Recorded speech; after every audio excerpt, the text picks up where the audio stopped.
Hi అండి. ఇవాళ నేను పల్లీలు పచ్చడి చేస్తున్నానండి.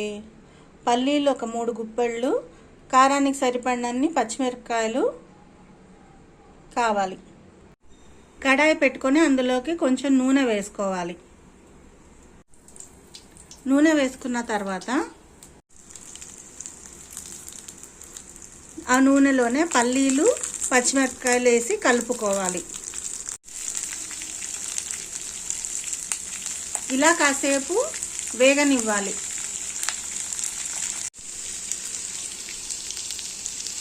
అందులోనే కాస్త చింతపండు వేయాలి, కలపాలి. ఇలా వేగాక ఆఫ్ చేసుకొని స్టవ్ చల్లారబెట్టుకోవాలి. చల్లారిన తర్వాత వీటితో పాటు తగినంత ఉప్పు, వాటర్ వేసి మిక్సీ పట్టుకోవాలి.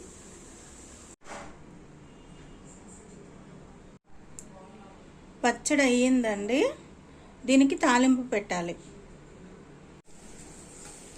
తాలింపులోకి ఆవాలు, జీలకర్ర, మినపప్పు, కరివేపాకు, ఎండుమిర్చి వేసి తాలింపు వేయాలి.